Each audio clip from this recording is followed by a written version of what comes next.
माननीय हर्ष जी। बहुत बहुत धन्यवाद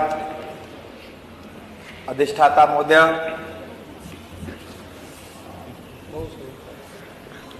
ये जो नजूल का कानून आया है, इसमें सबसे पहले तो मैं इंग्लिश एनलाइटमेंट के उस मशहूर फिलोसफर जॉन लॉक के उन शब्दों को याद करना चाहूंगा कि वही समाज और वही देश प्रॉस्पर करता है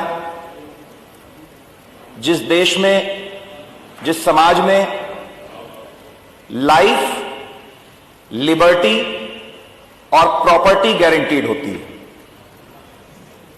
अगर आदमी को अपनी जान की सुरक्षा रहे, अपनी आजादी की सुरक्षा रहे कि मैं कुछ स्वतंत्र होकर बोल सकता हूं, मुझे पाकिस्तान की तरह आर्मी वाले जेल नहीं भेज देंगे,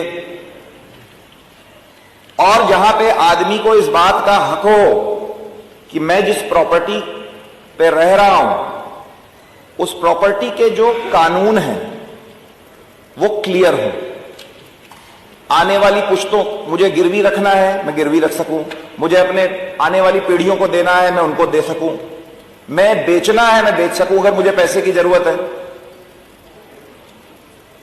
यहां पे क्या हो रहा है कि नजूल कानून में पहले तो पैरालिसिस थी। एक कहा जाता है कि फिक्स उसको करिए जो कानून टूटा हो, और जैसे कि माननीय सिद्धार्थनाथ जी ने कहा कि सरकार एक कंटिन्यूटी में होती है। एक सिस्टम था 25%, पहले 40% होता था, 99 में उसको 25% किया गया कि इतना आप जमा करिए।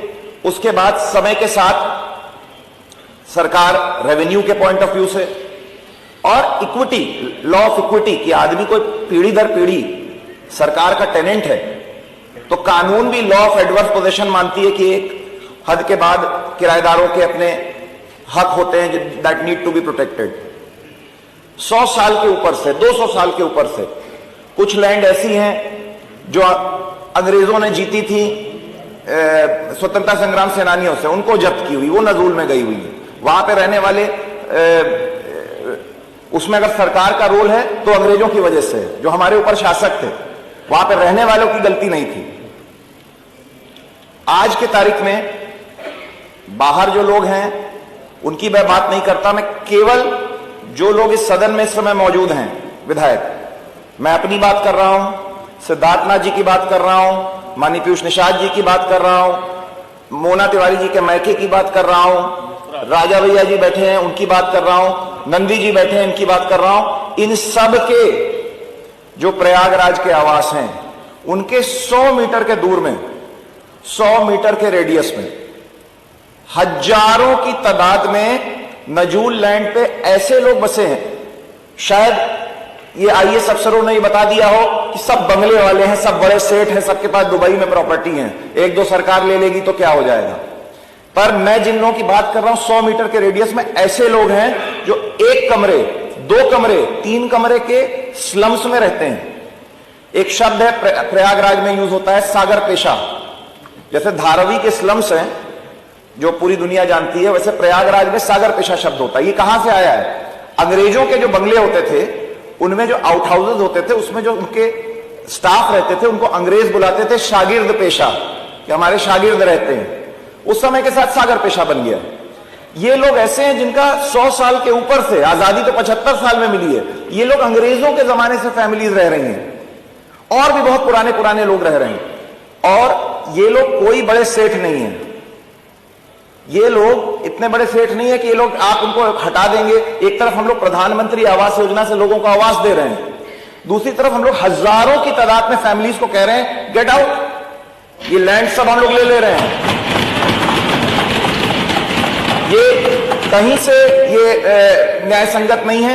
मैं आपको बताना चाहता हूं, जो बंगले भी थे, जो तथाकथित पेंट किया जा रहा है पिक्चर कि बड़े बड़े बंगले थे, कितने सब डिवाइड हो चुके हैं, कितने में समय के साथ इलीगल प्लॉटिंग करके उसमें छोटे छोटे लोगों ने 1 BHK के लोगों ने लिया हुआ है। मुझे एक हाउसवाइफ मिली, उसका घर 100 गज का है, वो कोई बड़ा बंगला होता था उसमें 100 गज का घर उसके पास। वो कहती मेरा सरकार लेके करेगी क्या, 100 गज का छोटा सा घर किसी का लेके सरकार क्या करेगी? वो कोई बंगला नहीं है कि उसमें आप कुछ बना दें।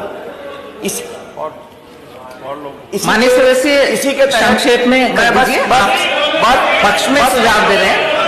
बस मैं इतना और कहना चाहता हूं। हाँ, मैं अधिष्ठाता महोदय, मैं शांति रखिए। मैं देखिए पक्ष मैं ये कहना चाहता हूं कि भारतीय जनता पार्टी की शीर्ष नेतृत्व भी चाहती है कि लोगों के प्रॉपर्टी राइट्स क्लियर हों। माननीय नरेंद्र मोदी जी ने विभिन्न मौकों पर यह बात कही है कि प्रॉपर्टी राइट्स और इंटेलेक्चुअल प्रॉपर्टी राइट्स को लिए हम लोग को लड़ना है और हम लोग को ऐसे कानून लाने हैं जो क्लियर करें। अब अगर हम लोग इतने पुरानी आबादियों को से उनके प्रॉपर्टी का राइट छीन लेंगे तो ये मेरे हिसाब से समझ रहे हैं आप पढ़ो तो कम से कम माननीय प्रॉपर्टी का राइट है। मैं अपनी पूरी बात प्रॉपर्टी का राइट मैं अपनी पूरी बात मैं एक माननीय सदस्य आप प्लीज अपने स्थान पे बैठिए। माननीय हर्ष जी, एक बात और कहते आपने माननीय हर्ष जी टेक्निकल बात बोलिए, स्टोरी टेलिंग ना करें प्लीज। ये स्टोरी टेलिंग के लिए नहीं है सदन। 2 पॉइंट कह के अपनी बात खत्म। हाँ, स्टोरी टेलिंग मत करिए। बस 2 पॉइंट कह के अपनी बात खत्म कर दूंगा। बस 2 पॉइंट मैं 2 पॉइंट कह के अपनी बात खत्म कर दूंगा और वो शांति रखिए आप प्लीज, इधर बोलिए ना। एक पॉइंट ये कहना चाहता हूं, मैं साफ कहना चाहता हूं कि देखिए नजूल के पिछले कुंभ में नजूल के 10 के ऊपर बंगले ऐसे हैं जो सुप्रीम कोर्ट में जिसको हम लोग अक्वायर करना चाहते थे, उसमें शादी घर बनवाना था, उसमें हम लोग को स्पोर्ट्स कॉम्प्लेक्सेस बनवाने थे, जो सुप्रीम कोर्ट में स्टे हुआ है। पहले हम लोग सेकंड पॉइंट, तो मेरा पॉइंट क्या है कि इस तरीके का कोई भी कानून की नजूल लैंड में टोटली जो रेगुलराइजेशन है वो बंद कर देंगे। उसके पहले जो सुप्रीम कोर्ट में स्टे है उसको विकेट करा के पहले उन बंगलों का तो यूज किया जाए। धन्यवाद।